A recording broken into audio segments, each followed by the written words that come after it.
Bonjour, bonsoir à toutes et à tous, c'est Kevin pour les Ludovores et on se retrouve pour ce nouveau suivi du menu crowdfunding, l'émission qui fait un petit peu référence au menu crowdfunding lui-même et qui vous fait un petit rappel bref des projets qui entrent dans leur dernière semaine, voire les 10 derniers jours de campagne sur les plateformes de financement participatif, Kickstarter, GameFund, Ulule et compagnie pour tout ce qui est jeu de société. Je crois que j'ai à peu près fait le bilan. Maintenant, ça commence à être une machine bien huilée. On est sur une machine, une technique de précision. On travaille au laser. Bon, sur ce, sans plus tarder, on passe bien entendu, comme à l'accoutumée, sur les deux parties, à savoir une petite partie très courte en règle générale sur les projets qui ont été annulés depuis la semaine dernière, et ensuite une deuxième partie sur les projets auxquels il reste moins d'une semaine théoriquement, mais on m'a fait quelques remarques pour me dire qu'il serait bien de rappeler les projets auxquels il reste moins de 10 jours globalement. Ça permet d'avoir un double rappel, une la semaine précédente et une vraiment lorsqu'il reste quelques heures à peine, parce que c'est vrai que pour les projets auxquels il reste 8 jours par exemple, eh bien, quand je poste la vidéo en ligne, il ne vous reste finalement que quelques heures pour aller faire un tour sur la page et parfois c'est un petit peu trop short. Donc effectivement plutôt, disons, moins de 10 jours en gros. Allez, sans plus tarder, on est parti.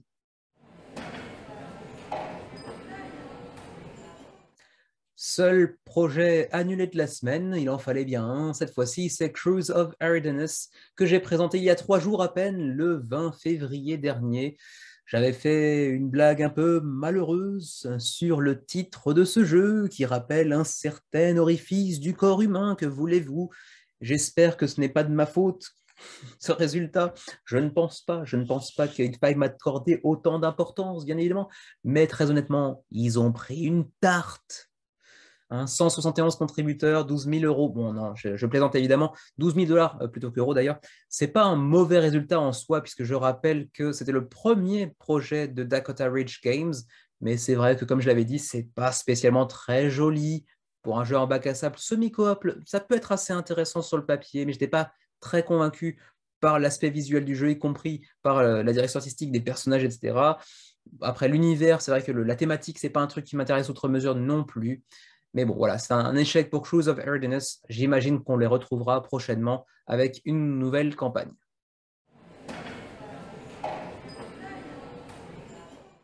Le premier projet, justement, qui se termine très très prochainement, il s'agit de Raccoon Run. Je ne vais pas en dire beaucoup plus que la semaine dernière, parce que je l'avais déjà parlé de celui-ci la semaine dernière, puisque justement, ça faisait partie des projets auxquels il restait moins de 10 jours de campagne. Donc voilà, Raccoon Run. Je vous rappelle brièvement qu'il est disponible en français si vous allez tout en bas de la page, ici en dessous de la timeline, La mort aux trousses en VF. Vous pouvez cliquer directement ici, ça vous renvoie vers la page de Ori Games. En fait, c'est une sorte de précommande pour obtenir le jeu dans sa version française avec des frais de port vachement réduits pour toute la zone de la francophonie. Enfin, toutes, peut-être pas non plus toutes, mais pour des frais quand même bien moindres dès lors que vous habitez en France, en Suisse, en Belgique, au Québec par exemple. Voilà pour La mort aux trousses, jeu qui a l'air très très sympa. Je vous renvoie bien évidemment vers la vidéo dans laquelle je l'avais présenté, à savoir le menu crowdfunding du, et là j'ai oublié de checker, donc je suis obligé de checker devant vous avec mon petit calepin, parce que oui, je suis à l'ancienne, moi, monsieur. J'ai plus de 30 ans, donc ça y est, je suis vieux automatiquement. Donc, disais-je, Raccoon Run, ça ne devait pas faire très longtemps, il me semble, c'était le 13, voilà, le 13 février dernier que je vous présentais Raccoon Run. Donc, allez vous orienter vers le menu crowdfunding du 13 février dernier. Je dis janvier, non? Février, bref, 13 février dernier, pour en apprendre un petit peu plus sur le gameplay de ce genre de, comment dirais-je, de Mad Max survitaminé dans lequel vous aurez différentes aventures, différents embranchements et des scénarios selon votre réussite ou votre échec au scénario précédent pour essayer en fait, de vaincre des boss qui sont à votre poursuite, d'où le titre français La mort aux trousses, qui rappelle effectivement un grand classique du cinéma. Voilà pour Raccoon Run, 2856 contributeurs pour la version anglophone. Pour la version francophone, je ne connais pas les chiffres. Et il restera donc, au moment où la vidéo sera mise en ligne, certainement une dizaine d'heures environ, avec quand même 190 000 dollars. Beau résultat pour un jeu solo qui plaisait. On continue avec Rolling Heights de John D. Clare, un monsieur relativement connu du monde de jeux de société pour notamment Mystic Vale, entre autres, mais également Dead Reckoning, qui devrait arriver dans pas trop longtemps au backer normalement. Un projet dont j'avais déjà parlé également la semaine dernière, puisqu'il restait moins de 10 jours également. Cette fois-ci, il restera environ une trentaine d'heures lorsque vous verrez cette vidéo en ligne. C'est vraiment la dernière opportunité, puisque le projet entre vraiment dans la dernière ligne droite, jeu de mots que j'aurais dû réserver à Raccoon Run, puisque c'était plus adapté. Dommage. D'ailleurs, je remarque que j'ai des gros trous dans ma ludothèque parce que j'ai oublié de ranger des jeux que j'ai sortis aujourd'hui. c'est vilain, c'est moche, mais il y a certainement que moi qui y accorde une quelconque importance. Bref, on passe. 2412 contributeurs et tout de même 130 000 dollars d'accumulés. On va certainement aller chercher un peu moins de 3000, peut-être 2800 contributeurs d'ici la fin de la campagne, je pense, pour un jeu qui n'a pas de version française, en tout cas pour l'instant, mais qui devrait quand même arriver en boutique en France d'ici quelques mois ou quelques années après l'arrivée du jeu au backer, puisque ça vient quand même de AEG, qui est une boîte assez connue qui généralement localise ses jeux en français également. On enchaîne sur Spectrum, jeu qui n'a jamais été présenté dans le menu crowdfunding. J'étais passé à côté, je l'avais entreaperçu, mais ça ne m'intéressait pas. Mais bon, comme il existe pour encore quelques heures, on va faire un petit détour sur Spectrum, qui est un jeu d'ambiance, un jeu de party, comme disent les Anglais, les anglophones d'ailleurs, qui apparemment provient d'une série de vidéos virales YouTube, un jeu dans lequel en fait vous aurez différentes idées, disons comme ici, It's okay to stay close to an ex, donc c'est acceptable de rester en contact relativement proche avec un ou une ex, et après vous aurez toute une échelle d'appréciation qui va de je partage cette opinion fortement, ou au contraire, je suis en profond désaccord avec cette opinion, et après, bon, je ne sais pas trop comment se passe le reste. Bon, de toute façon, il n'y a pas de version francophone, donc a priori, ça ne devrait pas intéresser grand monde, mais il y a tout un petit système de points à déterminer. Bon, c'est un jeu qui n'est pas très cher en plus de ça, hein, 25 dollars.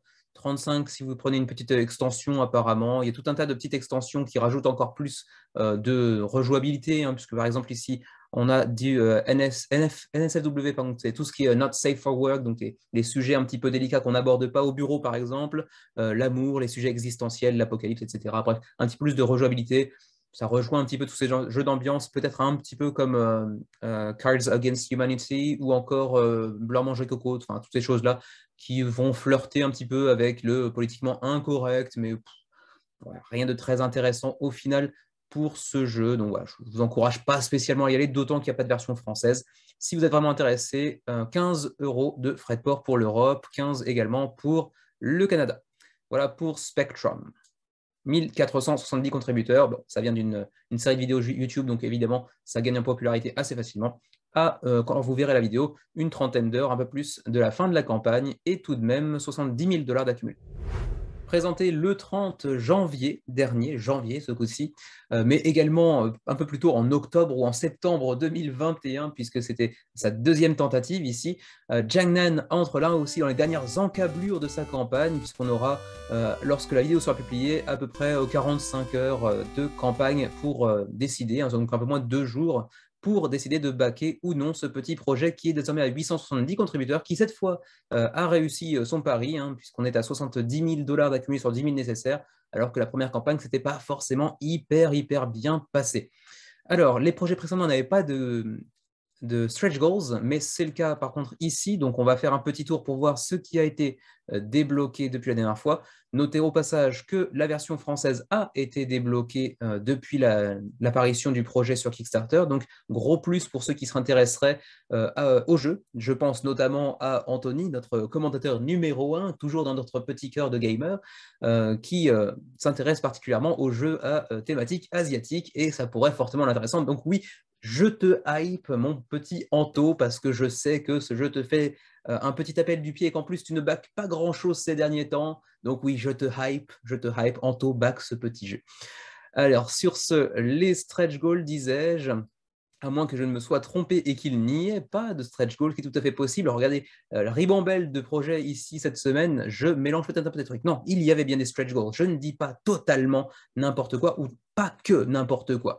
Alors, les stretch goals, donc le projet est financé. On a de nouvelles tuiles qui sont venues s'ajouter également. On a également un Chapter 3 qui vient ajouter un plateau supplémentaire pour encore plus de rejouabilité, encore plus de challenge. On aura aussi maintenant des personnages féminins qui entrent dans la danse. On a encore plus de tuiles. On a ensuite un Chapter 4, donc encore plus de rejouabilité avec un nouveau plateau, encore plus de potentiel stratégique. Ensuite, on aura également des petits meeples de scholars qui sont un peu améliorés visuellement, encore des tuiles supplémentaires. Chapitre numéro 5 et 6 débloquent également des magasins supplémentaires ainsi que des sacs, puisque c'est un jeu qui, comme mécanique, comme l'une de ses mécaniques, intègre le backbuilding. Donc voici de nouveaux sacs. Et puis on n'a pas encore débloqué ce stretch goal. peut-être d'autres à venir également pour de nouvelles tuiles, encore une fois, donc encore plus de rejouabilité, de variabilité en termes d'actions possibles, etc. Donc voilà pour Jiangnan qui a débloqué, ma foi, pas mal de choses et qui devrait pouvoir plaire à un grand nombre, surtout si vous êtes intéressé par tout ce qui est Asie. Donc voilà, en tout, 868 contributeurs à l'heure actuelle et donc 70 000 $. Il restera environ 40 heures, un peu moins, lorsque la vidéo sera en ligne. Unfair entre également dans les dernières heures de sa campagne. Il restera environ 40 heures lorsque vous verrez cette vidéo, peut-être un tout petit peu moins, 38 heures peut-être, pour ce jeu qui nous revient donc avec une nouvelle extension, plus bien évidemment un reprint de son jeu de base ainsi que de sa première extension. Il reste donc un peu moins de 40 heures lorsque vous verrez cette vidéo, 3280 contributeurs pour l'instant, on va certainement aller chercher pas loin de 4000 je pense, et déjà 187 000 $ d'accumulés. Pas de stretch goal à aller analyser pour cette fois, ce qui me fait gagner pas mal de temps. Mais on est sur un projet assez intéressant, il faut bien l'avouer, même si malheureusement, il n'y a pas de version française pour le moment. Bon, ça reste quand même un projet assez intéressant. Ils ont quand même fait parler la poudre avec 3300 contributeurs pour l'instant. C'est pas mal pour un jeu qui finalement n'a qu'une version anglaise, même si bon, les versions anglaises, c'est quand même le cœur des jeux qui sortent sur Kickstarter, il faut être honnête aussi. Mais quand même, un jeu intéressant. Si vous n'êtes pas trop réfractaire à l'anglais, ça peut être quelque chose de vraiment sympa. Toujours présenté le 13 février dernier, Astronauts, la nouvelle mouture un petit peu de Aeon's End. Alors pas du tout en termes de direction artistique et d'univers d'ailleurs, mais plutôt en termes de mécanismes, puisque ça reprend en fait les mécanismes de Aeon's End, le célèbre jeu de deck building, mais cette fois-ci dans un univers tout à fait différent, beaucoup plus orienté sci-fi, disons en science-fiction, dans l'espace, etc. Donc, mais ça reste résolument un jeu de deck building, donc très très similaire à son aîné, même si apparemment il a été un petit peu poliché, un petit peu épuré peut-être. Donc évidemment des nouveautés. Si vous êtes des grands fans du jeu d'origine, il y a de fortes chances que vous appréciez Astronauts également. Alors pour ce qui est des stretch goals, je perds le mot plusieurs fois aujourd'hui, hein, décidément, quand c'est pas le français qui me lâche, c'est l'anglais. Alors, les stretch goals, disais-je, on va essayer de les retrouver. Alors, on en avait d'abord ici avec des milestones qui étaient en fait dévoilés chaque jour. Ce n'était pas vraiment des stretch goals, mais plutôt des petites révélations quotidiennes que vous voyez ici. Donc, le jeu financé. Ensuite, quelques cartes supplémentaires pour les héros, mais également pour les adversaires, pour les combats de boss, etc. Et évidemment, pour ce genre de jeu-là, c'est souvent des cartes, mais également quelques petits personnages qui sont venus s'ajouter, comme ici Delath, qui est un nouveau gardien qui a été recruté, entre guillemets, et qui sera ajouté pour l'extension Orion System. Donc attention, ne sera pas forcément incluse dans le pledge de base, attention. Ensuite, donc, de nouvelles boîtes, hein, que dis-je ah oui, d'accord, c'est une boîte pour contenir tous les boss à l'intérieur. C'est un rangement un petit peu amélioré. Et ma foi, c'est à peu près tout pour l'instant. On en aura certainement encore un ou deux d'ici la fin de la campagne, puisque ce sont des milestones quotidiens. Donc voilà pour Astronauts. Si vous êtes fan de Aeon's End, ça devrait pouvoir vous plaire. Et en tout cas, c'est déjà le cas pour 2600 personnes à 3 jours, lorsque vous verrez la vidéo, de la fin de la campagne et 123 000 $ d'accumulés sur 20 000 nécessaires. On est largement financé pour Astronauts. On enchaîne sur Seas of Havoc, un nouveau jeu de... comment s'appelle-t-il déjà? J'ai oublié tout d'un coup. C'est Rockmanor Games, voilà, qui est souvent publié d'ailleurs en français par Boom Boom Games, et d'ailleurs ce sera le cas également pour celui-ci qui aura droit à sa campagne francophone d'ici quelques temps, si je ne me trompe pas, je crois que c'était le cas. Il a déjà attiré près de 3000 contributeurs à 3 jours de la fin de la campagne, 2 quand vous regarderez cette vidéo, donc on va certainement aller chercher les 3500 minimum, et on est déjà quand même à 220 000 $ d'accumulé, ce qui est plutôt pas mal pour un jeu qui a l'air assez sympa en termes de gameplay, même si je trouve que visuellement ça aurait pu être un petit peu mieux foutu que ça. Mais après, qui suis-je pour aller juger du visuel? Bon, un gamer, certes, mais artistiquement parlant, je ne vaux pas une canette. Bref, voilà pour ce qui est le Seas of Havoc. C'est vraiment les derniers jours pour vous y pencher, même si après, je le rappelle, hein, la version française aura certainement droit à sa propre campagne dans les jours ou semaines à venir par Boom Boom Games. Donc, si vous êtes vraiment des morts de faim et que vous voulez obtenir le jeu d'abord, avant tout le monde, quitte à le prendre en anglais, c'est le moment de vous intéresser au Kickstarter. Sinon, attendez quelques semaines, quelques mois éventuellement, pour pouvoir bénéficier de l'offre francophone. Et ma foi, c'est à peu près tout, puisque je crois qu'il n'y a pas de stretch goals sur cette campagne non plus. Donc, un gros plus. Ah si, il y avait des stretch goals? Non, c'était une question, mais il n'y a pas de stretch goals. Donc, super. Voilà, c'est fini pour Seas of Havoc. Donc, il restera 2 jours lorsque la vidéo sera mise en ligne. Et on va certainement aller chercher les 3500 contributeurs. Mais encore une fois, attendez plutôt la version française. Présenté le 6 février, tout comme Seas of Havoc mentionné précédemment, mais j'ai oublié de dire la date à laquelle j'avais présenté le jeu. Evolution New World est une nouvelle mouture de Evolution, qui est un jeu qui a été publié en 2010. Donc, je crois que c'est pour l'anniversaire qu'ils ont commencé à bosser dessus, mais ils le sortent finalement en 2022, voire 2023, quand le jeu arrivera, bien entendu. Qui est un jeu qui vous propose, comme je le dis dans la vidéo de présentation, donc le 6 février dernier, de construire en fait votre propre espèce animale et de la développer, de la faire évoluer en la nourrissant, en bouffant d'autres animaux autour de la table aussi potentiellement. Donc, un jeu qui a fait ses preuves d'ores et déjà, qui a plutôt bonne réputation et qui s'amène avec un nouveau visuel, comment dirais-je, une direction artistique totalement retravaillée. Et de ce point de vue-là, ça a l'air d'être plutôt joli, ça donne plutôt envie d'essayer, au moins. Bon, de backer, peut-être pas, mais d'essayer, je tente très bien, très honnêtement. Est-ce qu'il y a eu des stretch goals pour cette petite campagne? On va aller voir ça tout de suite. Oui, voilà, ici. Alors, bien sûr, il y aura des animaux supplémentaires, bien évidemment. Ensuite, on a un pack de stickers. Bon, là, j'ai envie de dire, on s'en fout un petit peu, hein, très honnêtement. Ensuite, des nouvelles cartes de territoire. Ensuite, on a des scénarios alternatifs. Alors ça, je ne sais pas très bien ce que ça vous apportera, mais bon, de nouvelles cartes, bien entendu. Un des 6 un petit peu customisé, des cartes. Ensuite, un petit plateau de mode solo un petit peu amélioré, j'ai l'impression. Et puis également un pins en métal. Donc là, ils n'ont plus beaucoup d'idées. L'imagination commence arrive à son terme quand on commence à sortir des pins. C'est mauvais signe en général. Ensuite, des cartes alternatives, mais pour les mêmes cartes qui existent déjà. Donc là, oui, on sent que ça commence à sentir le sapin au niveau de l'inspiration pour les stretch goals. Quand tu voyais beaucoup de alternative art, bon, on s'en fout, ça n'a aucun intérêt pour ce qui est du gameplay. Par contre, un nouveau plateau pour le mode solo, ça c'est toujours sympa. Un token en forme de papillon, pourquoi pas, ça peut au moins avoir un intérêt dans le jeu. Ensuite, encore plus d'art alternatif. Un effet foil, Fall Area Cards. Je ne sais pas trop bien à quoi ça correspond. Ouais, allez savoir. Ensuite, encore l'art alternatif, on s'en fout. Des tokens d'action qui sont maintenant représentés en bois par des petits os. Pourquoi pas, des petits os d'ailleurs. Et puis, je crois que c'est tout pour des stretch goals. Il n'y en aura pas plus apparemment, parce qu'ils nous disent que tous les stretch goals ont été débloqués.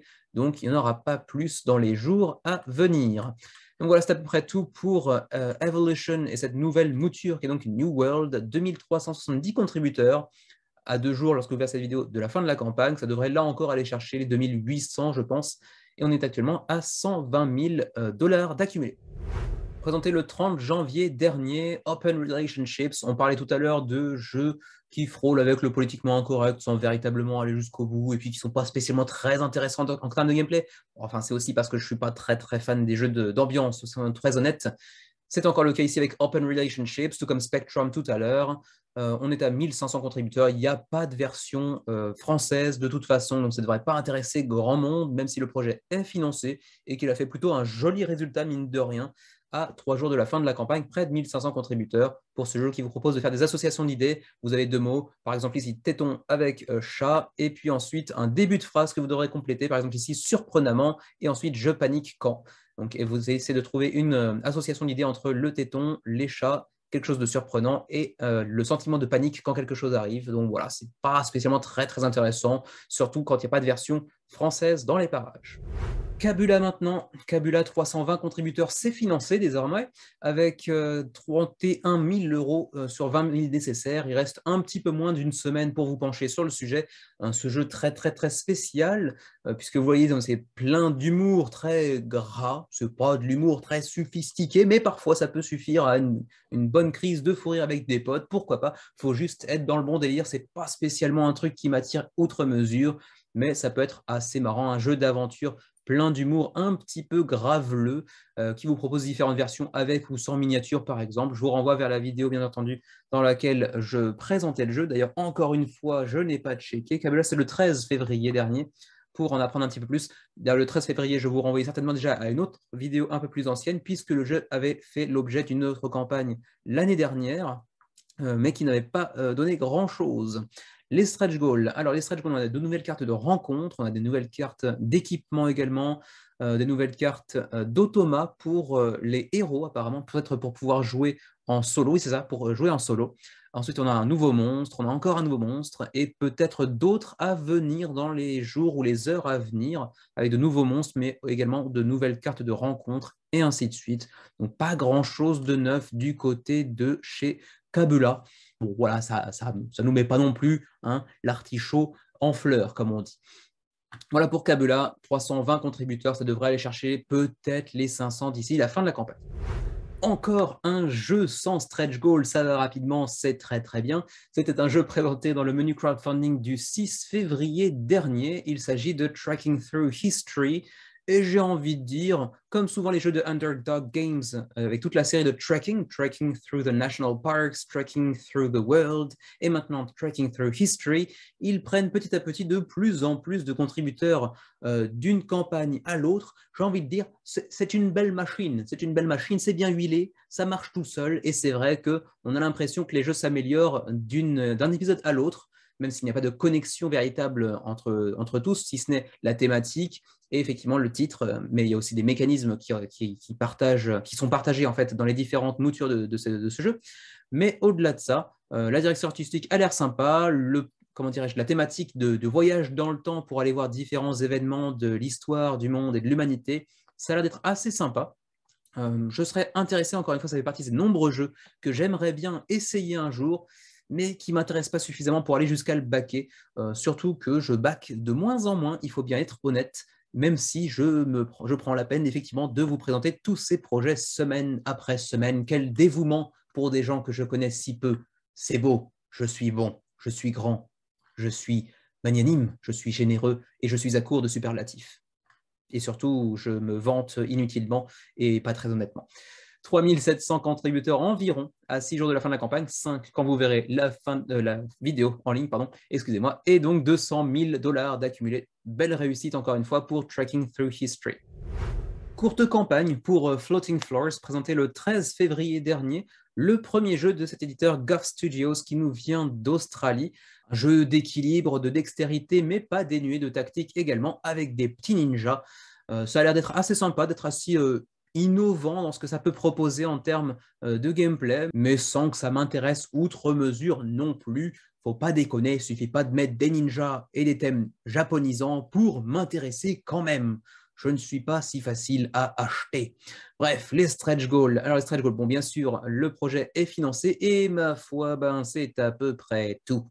Pour l'instant, il reste 6 jours, 5 lorsque vous verrez cette vidéo en ligne, pour espérer débloquer d'autres stretch goals dans les jours à venir, puisque pour l'instant, vous le voyez, on a le funding goal à 15 000 $ et le reste est encore bloqué. Et pourtant, on a plusieurs stretch goals à débloquer qui ont l'air assez sympas, notamment les meeples de Ninja qui ont leur screen print, parce que pour l'instant, ce n'est pas le cas, vous aurez juste des meeples de base. Ce qui n'est pas très dérangeant, mais c'est juste un petit apport visuel assez sympatoche. Voilà pour Floating Floors, il reste 6 jours avant la fin de la campagne. C'est tout de même pas mal, 725 contributeurs et 23 000 $ australiens d'accumulés. Voilà pour ce qui est de Floating Floors, un petit projet assez intéressant, mine de rien. Autre projet qui m'est complètement passé sous le nez, je l'ai vu il y a 2-3 jours à peine, donc je me suis dit on va le présenter rapidement dans le suivi du menu crowdfunding. C'est ce que je fais généralement quand un projet me passe un peu sous le nez, passe en dessous du radar, comme disent les anglophones.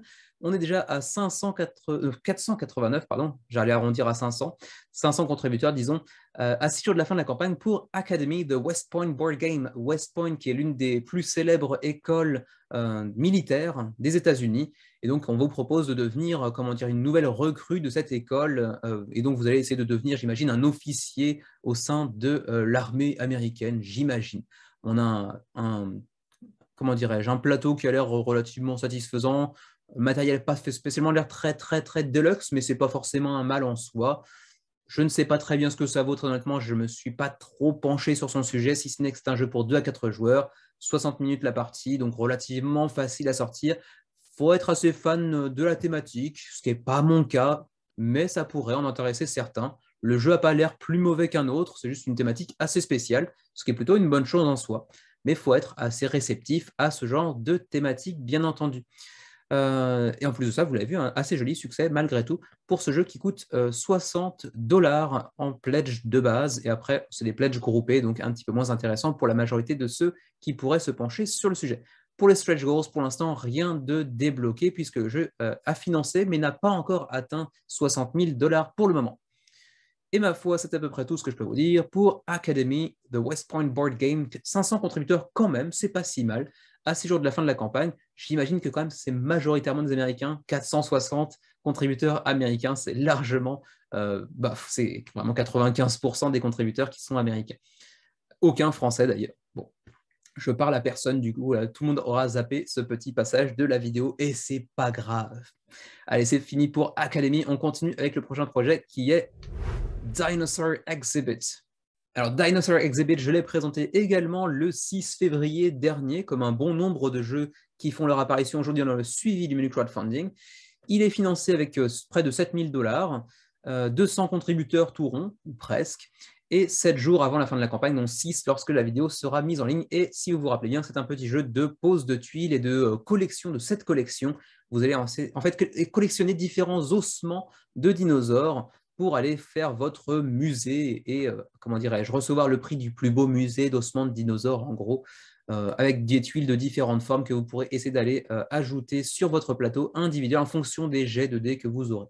Donc voilà, un petit jeu assez sympa. Allez voir la vidéo du 6 février pour en apprendre un petit peu plus sur ce jeu. Concernant les stretch goals, je ne crois pas me souvenir en avoir vu, donc non, il n'y en a pas. Donc ce sera rapide. Voilà pour Dinosaur Exhibit, 201 contributeurs à 7 jours de la fin de la campagne et tout de même 7 000$ engagés.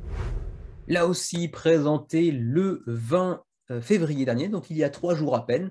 La campagne est assez courte, il faut bien le dire, du côté de Dice Throne avec la version française, la localisation française par Lucky Duck Games de la saison 2, mais également de Dice Throne Adventures, la version coopérative de Dice Throne avec un dungeon crawler qui est couplé avec du combat de boss. Dungeon crawler assez léger, je le rappelle, mais de toute façon, je vous renvoie vers la vidéo du 20 février dernier, le menu crowdfunding du 20 février, et puis également, bien sûr, sur les 4 vidéos que l'on a sorties, Xavier et moi-même, sur la chaîne, pour vous présenter les 8 nouveaux héros de la saison 2, ainsi que la vidéo qui vient de sortir au moment où je vous parle, elle sera déjà sortie sur la chaîne, pour vous présenter un dungeon crawler et un combat de boss dans Dice Throne Adventures, puisque nous avons la version originale en version anglaise, bien évidemment. 1000 contributeurs déjà pour cette version française, donc un très joli résultat, avec près de 200 000€ accumulés. Il restera un peu moins d'une semaine lorsque vous verrez cette vidéo, donc très joli résultat pour Dice Throne, qui a vraiment su faire son trou en France également, et ça nous fait très plaisir. En France, au Québec, en Suisse, etc., bien évidemment. Donc voilà, c'est une belle mécanique de précision, c'est une belle machine. J'aime beaucoup Dice Throne, ça fait partie de mes jeux préférés, à n'en pas douter, même si je suis déçu qu'ils aient choisi la Gunslinger. Très bon personnage, mais j'aurais préféré la pirate parce que c'est mon personnage favori. Voilà, tout le monde s'en fout, mais c'est pas grave. Captain's Log est un jeu qui avait pas mal parlé de lui dans les premières heures, lorsque le jeu s'est lancé. On en a pas mal parlé sur Quoud notamment, le forum francophone numéro 1 sur les news de crowdfunding de jeux de société. Et puis depuis, c'est un petit peu poussif, ma foi. On est désormais à 880 contributeurs, à une semaine quand même de la fin, donc on va largement dépasser les 1000, certainement plutôt les chercher les 1200, 1300, voire même 1500, ça dépend des stretch goals qui seront débloqués d'ici là. On a quand même 65 000€ d'engrangés, ce qui est quand même une très belle somme pour, en plus de ça, un premier projet d'une compagnie espagnole, même si le nom est en anglais, Present is Future Games. Donc Captain's Log avec un visuel assez authentique dans le sens où ça s'approprie bien les codes visuels de l'époque et de la thématique. Ce côté un petit peu vieilli, parchemin un peu vieilli comme ça, qui a l'air assez sympa avec des petites miniatures pas fantastiques mais qui sont sympas, un gameplay qui a l'air relativement intéressant. Je vous renvoie bien évidemment vers la vidéo du 6 février pour en apprendre un petit peu plus sur le gameplay, bien évidemment. Et pour ce qui est des stretch goals, y en avait-il? J'ai complètement oublié, oui, il y en avait un petit peu. Alors donc, bon, ça n'a aucun intérêt en termes de gameplay, mais pourquoi pas. Ensuite, on a donc une miniature de serpent de mer, donc un petit peu de fantasy là-dedans. Ensuite, on a de nouvelles tuiles pour aller créer cet espace marin qui va définir le monde dans lequel on va évoluer en début de partie. On aura également des plateaux double épaisseur, qui est un gros plus également. Ensuite, des cartes qui ont été améliorées, une petite miniature supplémentaire, et c'est à peu près tout pour l'instant, mais il reste une semaine pour se pencher sur le sujet. Donc, bien évidemment qu'on débloquera de nouvelles choses dans les jours à venir, notamment peut-être ces petites miniatures de forteresse ou encore des plateaux améliorés, j'ai l'impression, et peut-être d'autres choses encore pour nous surprendre dans les derniers jours de campagne pour Captain's Log. Donc, il reste environ une semaine pour se pencher sur son sujet. 880 contributeurs d'ores et déjà avec 66 000 € d'accumulés. Toujours dans la semaine du 6 février, on avait présenté également Bonk, un mélange de Battle Royale, de Uno, bon, avec un petit jeu de cartes qui ne vend pas du rêve. Bon, honnêtement, hein, vous le voyez, ils se sont pris une tarte. Bon, ils avaient besoin de 17 500 livres. Ils sont actuellement à 2 660 livres. Autant vous dire qu'en plus, avec une seule actu en près de 2 semaines et demie de campagne, bon, ça fleure bon le sapin. Hein. Est-ce que vous sentez ces petites odeurs un petit peu de sous-bois? Parce que là, ça s'oriente très clairement vers une fin de campagne pas glorieuse pour Bonk 82. On n'est même pas arrivé à 100 contributeurs. Bon, visuellement, pour un jeu de ce type-là, c'est pas vilain. Mais bon, ça n'a pas su attirer un public vraiment très conséquent malgré une campagne plutôt bien présentée. Mais bon, un jeu d'ambiance, ça prend pas. Peut-être qu'il y avait un petit manque de communication également. Peut-être que le jeu était un petit peu cher, peut-être pour ce qu'il propose également. Il y a d'autres jeux qui proposent quelque chose d'assez équivalent, qui sont moins chers et déjà bien connus et reconnus. On n'a pas forcément besoin d'un autre jeu de ce genre-là. Voilà. Donc, il reste encore 8 jours pour espérer un miracle, mais actuellement, avec 2600 livres engagés sur 17 000 nécessaires, bon, non, ça ne devrait pas réussir. Normalement, c'est mal barré. Vous l'avez vu avec Bonk, on est entré dans les projets auxquels il reste un petit peu plus d'une semaine, mais moins de 10 jours avant la fin de la campagne. Donc, cela, vous les verrez encore une fois la semaine prochaine. Celui-ci, il s'agit de Kings of Serbia, que je n'ai encore jamais présenté. C'est le deuxième projet du jour qui n'a pas encore fait son apparition sur le menu crowdfunding, mais qui apparaît directement dans le suivi. Là encore, on est à moins de 100 contributeurs, mais ce n'est pas forcément un mauvais signe en soi, puisque le projet est financé avec 7 130 $ d'engagés.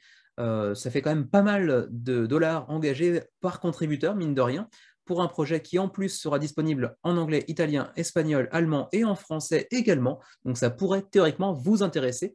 Il s'agit d'un petit jeu de deck building et de placement de cartes. Alors vous le voyez, hein, c'est un petit jeu assez classique en termes de mécanisme. Ça ne va pas spécialement révolutionner le genre, mais ça peut être sympa si vous êtes amateur de deck building. 2 à 4 joueurs, des parties de 30 à 60 minutes, j'imagine que ça dépend en partie du nombre de joueurs autour de la table, et un jeu relativement accessible, semble-t-il, puisqu'on nous le propose à 9 ans et plus. Attention, la version française, j'en ai parlé tout à l'heure, elle est toujours en négociation apparemment. Ce n'est pas peut-être tout à fait acquis. Donc, je mettrai certainement le petit drapeau blanc habituel avec la petite marseillaise en 8 bits que tout le monde apprécie. Parce que, bon, il est fait mention d'une version française, mais est-ce que c'est acquis? J'en ai pas l'impression complètement. Au-delà de ça, c'est un jeu qui n'est pas spécialement très très cher, qui vous propose en plus de ça une version standard à 35 $, donc avec une petite ristourne sur le prix en magasin si tant est qu'un jour il atteigne les boutiques, bien évidemment. La direction artistique n'est pas folle non plus, mais elle n'est pas vilaine, ça a l'air de faire le job. Après, les deck building, on ne leur demande pas spécialement d'être magnifiques, même si c'est un gros plus. Bon, après, je ne sais pas, en termes de qualité de gameplay, ce que ça peut proposer véritablement. C'est vrai que ça n'a pas fait un gros succès non plus. 40 $ par contre pour les Early Birds si vous voulez la version Deluxe, à laquelle il manque un E d'ailleurs, qui s'accompagnera de 4 miniatures qui ne semblent pas spécialement essentielles pour un jeu de deck building généralement, à part si vraiment il y a un plateau où on peut déplacer les miniatures. Je ne suis pas persuadé que ce soit vraiment une extrême nécessité. Vous pourrez aussi ajouter votre visage dans le jeu, mais bon, au-delà de ça, pas de grand intérêt. Les stretch goals, il y en avait un petit peu, mais pas grand-chose, je pense, de débloquer. Ouais, il y en a quelques-uns quand même. Le projet est financé. Amélioration visuelle, qualitative en termes de matériel. Et puis également ajout de 4 nouveaux personnages dans le jeu. Mais pour l'instant, c'est à peu près tout. Et on ne devrait pas en débloquer des masses quand même s'il reste un petit peu plus d'une semaine, je vois mal le jeu dépasser les 200, 250 contributeurs. Mais bon, c'est financé. Troisième jeu de la journée qui n'a pas encore été présenté dans le menu crowdfunding. Et là, c'est un petit peu la honte parce qu'en plus, c'est un projet quand même belge, donc tout près de chez nous, même si moi, j'habite au Japon, vous le savez. Mais bref, je m'en veux un petit peu hein, d'avoir raté Broken Planet. Voilà, je pense que je vais me repentir, je vais aller me flageller à la fin de cette vidéo, mais d'abord, il faut que je finisse cette vidéo. Donc, il reste 9 jours pour vous pencher sur le sujet de Broken Planet, 262 contributeurs. Le projet est financé largement avec près de 20 000 euros engagés pour ce projet qui nous vient de Pigeon Games, les jolis pigeons. Alors, visuellement, vous le voyez, hein, c'est assez joli. Avec ce plateau circulaire, petit jeu de 2 à 5 joueurs pour 90 minutes la partie tout de même. Et c'est vrai que les quelques vidéos que j'ai vues depuis que j'ai découvert le projet font mention un petit peu de la même, comment dirais-je, du même défaut potentiel, à savoir qu'il est assez difficile d'entrevoir véritablement ce que peut proposer le jeu en termes de gameplay, même à travers quelques vidéos qu'on peut voir. Alors, je n'ai pas pris suffisamment de temps pour voir toutes les vidéos qu'on propose, mais c'est vrai que c'est un petit peu compliqué de voir de quoi il s'agit véritablement. Ça va être un jeu qui a une durée de jeu, disons, semi-expert, sauf qu'apparemment, c'est plutôt un jeu accessible. Donc, j'avoue que je suis assez décontenancé par ce projet. Je ne sais trop quoi penser de ce projet, mais visuellement, ça a l'air vraiment très sympa. Et par contre, je crois que c'est un projet belge qui n'a pas de version francophone pour l'instant. Donc, c'est peut-être de la Belgique, comment dirais-je, pas wallonne, flamande. Voilà, peut-être pour l'instant en tout cas, pas de version française. Vous avez un petit aperçu du plateau avec donc, ce gros plateau circulaire assez joli, les petits plateaux individuels qui ont l'air assez sympas également, quelques petites figurines et tokens, des compas, enfin des boussoles, je ne sais pas si c'est la version anglaise ou française. Ensuite, un compteur de round, de tours, donc un dé customisé, quelques petites ressources par-ci par-là, un tas de cartes, bien évidemment, un petit custom tray, sympa aussi ça, et le manuel de jeu, enfin les règles de jeu, bien évidemment. 39 euros pour le pledge de base, 59 pour le même, mais cette fois-ci accompagné de miniatures à la place des tokens et également un insert pour ranger le tout. C'est quand même un gros plus. Des miniatures plus un insert pour 20 euros de plus, ça peut être assez intéressant. 99 si vous en prenez 2, 189 si vous en prenez 4. Et le jeu devrait théoriquement arriver pour novembre prochain. Pour ce qui est des unlock, donc des stretch goals, on a donc une extension exclusive à Kickstarter intitulée Tribal Origins, qui vient ajouter un petit peu d'asymétrie dans le gameplay. Et puis un peu plus de stretch goals à venir théoriquement, mais pour l'instant, ça n'a pas encore été débloqué. Peut-être d'autres extensions, notamment ici Elemental Surge, qui serait une autre extension, ainsi que ici Dormer's Relics, qui seront cette fois-ci des effets ajoutés par rapport aux reliques qu'on trouve déjà dans le jeu. Donc, ce n'est pas une extension à proprement parler, mais un ajout de matériel et de rejouabilité peut-être également. Voilà pour Broken Planet. Désolé pour ce manque de détails concernant le jeu. J'avoue que j'ai assez mal compris de quoi il s'agissait véritablement. Regardez tout simplement la vidéo de présentation qui vous donne un petit aperçu, mais sans entrer dans les détails de ce que peut proposer le jeu en termes d'aspect ludique précis, disons. Voilà pour Broken Planet, 260 contributeurs mine de rien. Il reste plus d'une semaine, donc vous avez encore le temps de vous y pencher. Et puis donc 20 000 euros d'engager sur 10 000 nécessaires. Présenté le 6 février dernier, Anvil Escape est à 465 contributeurs à 9 jours de la fin de la campagne et on est largement financé avec 55 000 $ canadiens sur 8 000 nécessaires pour ce petit jeu, je le rappelle, comment dirais-je, d'escape game qui propose plusieurs scénarios et qui a la particularité d'être un jeu d'escape game en pop-up. Donc vous dépliez, comment dirais-je, une sorte de carton qui vous dévoile en fait l'intérieur d'un lieu, par exemple, dans lequel vous irez chercher différents mystères, quitte à, par exemple, décoller un petit peu certains éléments du décor, comme ici ce tapis, par exemple, pour aller trouver des indices en dessous, et ainsi de suite. Allez vous reporter à la vidéo du 6 février pour en apprendre un petit peu plus concernant Anvil Escape. Je crois qu'il n'y avait pas de stretch goals dans ce projet. Si, quelques-uns, c'est vrai. Matériel amélioré pour l'ensemble des différents scénarios disponibles. Et puis également, à 50 000 $, on a débloqué un free game pour nous donner un accès gratuit à un escape game sorti précédemment par Paradox Games, mais cette fois-ci en version virtuelle, numérique, donc pas en version physique, mais c'est toujours un plus, c'est toujours assez sympa de pouvoir obtenir du matériel gratos. Voilà pour Envel Escape, 465 contributeurs à 9 jours de la fin de la campagne. On devrait certainement s'orienter vers un joli succès, peut-être 750-800 contributeurs, je dirais. On enchaîne avec Deep Rock Galactic et eux aussi, ils ont fait parler la poudre. 15 000 contributeurs à 9 jours de la fin de la campagne pour un éditeur Mood qui nous vient du Danemark et qui n'avait fait que des jeux très très anecdotiques sur Kickstarter avec genre 200, 300, 400 contributeurs. Et là, Deep Rock Galactic, 15 000 parce que évidemment ça provient d'un jeu vidéo assez populaire, même si moi je n'avais jamais entendu parler avant l'arrivée du jeu sur Kickstarter, mais apparemment c'est un jeu vidéo assez populaire. Bon là c'est un jeu de coop avec des miniatures dans tous les sens. Bon, vous irez voir la vidéo bien évidemment du 13, je crois que je l'ai déjà dit, un 13 février dernier pour en apprendre un petit peu plus sur le jeu. Nous on va faire un petit tour rapidement sur les stretch goals qui étaient donc ici, voilà. On a débloqué encore plus de miniatures, cette fois-ci de terrain avec des stalagmites, ainsi que des extra missions, donc des missions supplémentaires, encore plus de miniatures pour aller remplacer les standees, des cartes d'événements spéciaux, encore des miniatures, un insert, apparemment un insert en plastique, c'est toujours un gros plus, même si celui-ci a l'air d'être assez basique, c'est pas non plus des game trays, il faut rester sérieux 2 minutes.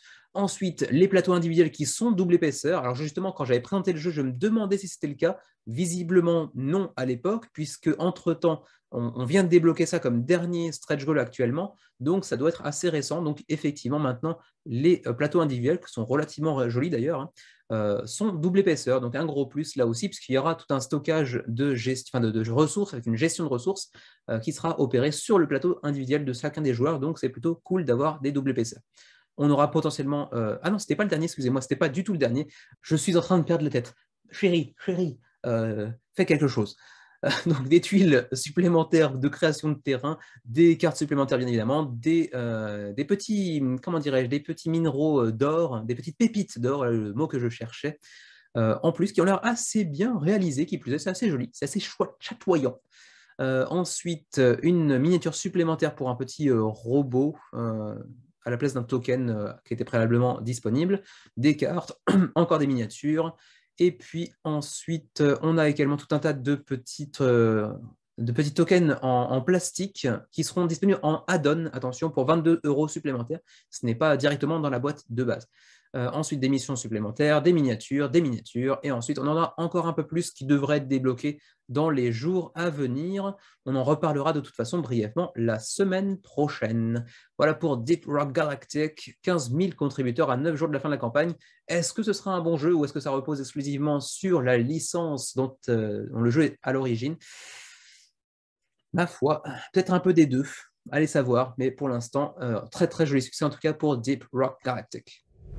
Présenté le 6 février dernier, nouveau projet de Exploding Kittens, le jeu bien connu mondialement désormais, nouveau jeu d'ambiance de cet éditeur. Il s'agit de Hand to Hand Wombat.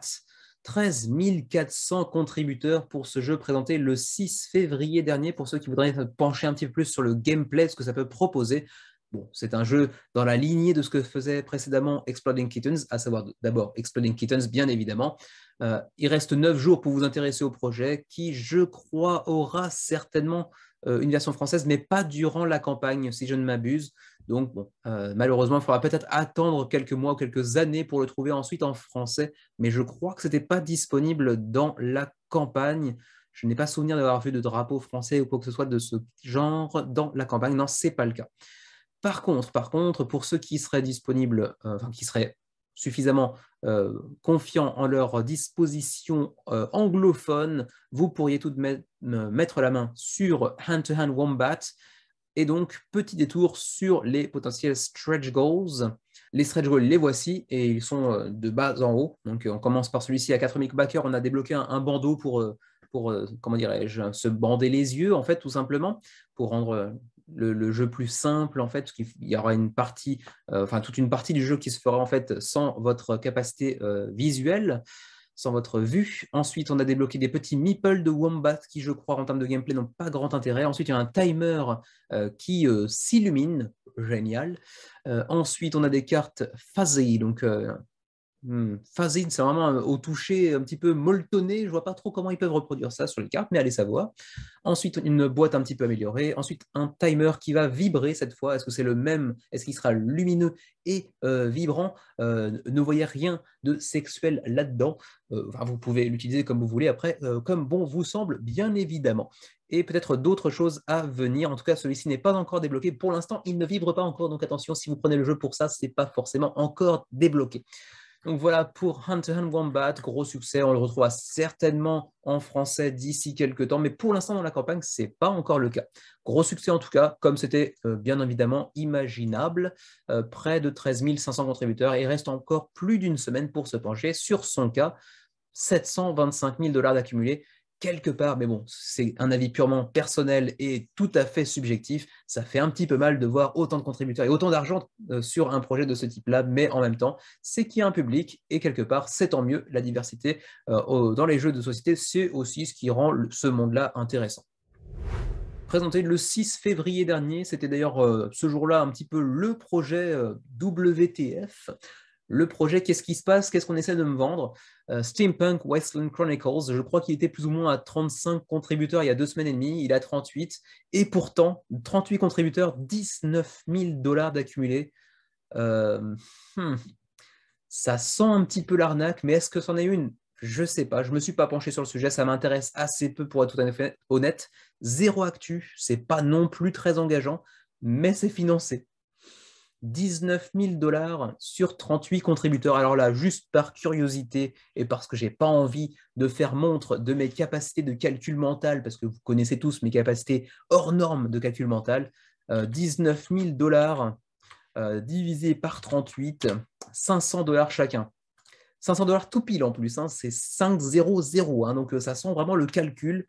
Bon, ça fleure pas très bon. Et pourtant, visuellement, c'est vrai que ça envoie du bois. Hein, c'est très, c'est pas spécialement visuellement mon truc, mais en termes de qualité visuelle, de ce que peut avoir l'air le jeu en termes de qualité de matériel, ça a l'air d'envoyer du bois.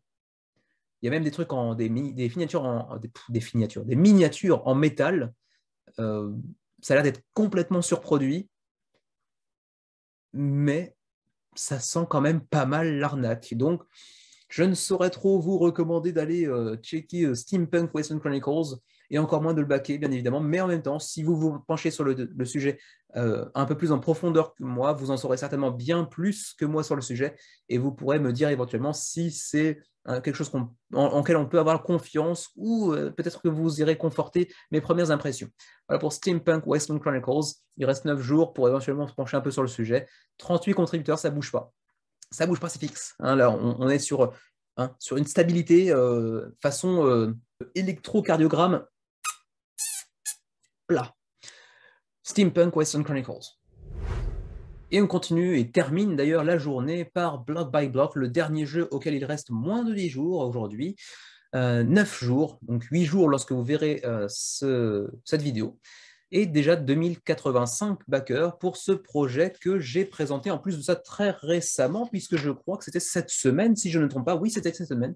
Donc je l'ai présenté il y a 3 jours. Donc bien évidemment, je vous renvoie vers la vidéo du 20 février dernier, donc il y a 3 jours à peine, pour en apprendre plus sur Block by Block. Bon, il reste moins de 10 jours, donc évidemment, je fais un petit rapport pour dire « Hey, il existe encore !» Mais bon, très honnêtement, j'en ai pas il y a 3 jours, donc évidemment, on ne va pas s'apesantir trop sur son sujet, d'autant plus que je crois qu'il n'y a pas de stretch goals, à moins si il y en a, excusez-moi, j'ai rien dit. Donc on va les revoir rapidement, mais de toute façon, on les verra encore la semaine prochaine, donc un petit aperçu comme ça, mais je ne passe pas de temps dessus particulièrement, puisqu'on en parlera la semaine prochaine à nouveau, le jeu de révolte, d'insurrection contre la police. Bon, je ne suis pas très très fan du thème, mais au moins il a le mérite d'être original et d'avoir une approche, une direction artistique assez spéciale qui rend le thème finalement un peu plus sympathique qu'il ne l'est de prime abord, à mes yeux en tout cas. Voilà pour Block by Block, 2085 backers, presque 100 000 $ d'accumulés pour ce projet assez atypique en termes de thématique, très anarchique et très orienté idéologiquement. Ben, en même temps, quand je dis anarchique, c'est forcément très orienté idéologiquement. Ce qui peut ne pas vouloir dire grand-chose quand on dit idéologiquement orienté, quand j'y pense bien. Mais bon, quoi qu'il en soit. Voilà pour Block by Block. Et c'était le dernier projet de la semaine. Grosse semaine d'ailleurs quand même pour ce suivi du menu crowdfunding. Et plus je regarde semaine après semaine le suivi et le menu crowdfunding, plus je me dis que là, il faut vraiment que j'aille me couper cette tignasse, ça ressemble plus à rien. On va y aller à la tronçonneuse, là c'est bon. Voilà, je vous remercie à nouveau de m'avoir suivi pour ce suivi du menu crowdfunding. On se retrouve très prochainement, d'ailleurs dans les heures à venir, quand je tourne. Donc vous aurez déjà la vidéo en ligne, j'imagine, pour la nouvelle vidéo concernant Dice Throne Adventures. Cette fois, la vidéo de gameplay, Xavier et moi vous proposons un scénario donjon et un scénario de boss pour vous montrer un peu de quoi il retourne pour ceux qui n'auraient pas encore pris leur décision finale concernant la campagne actuellement sur Game on Tabletop. Allez, sur ce, je vous laisse donc aller visionner cette nouvelle vidéo sur Dice Throne Adventures pour voir si Xavier et moi, cumulés ensemble, lui qui a cette poisse légendaire et moi qui m'en sors plutôt pas mal en général avec les dés, réussiront à nous en sortir face au donjon ou potentiellement au boss qui s'ensuit. Sinon, on se retrouve bien évidemment pour le menu crowdfunding dimanche prochain. Portez-vous bien et à la prochaine!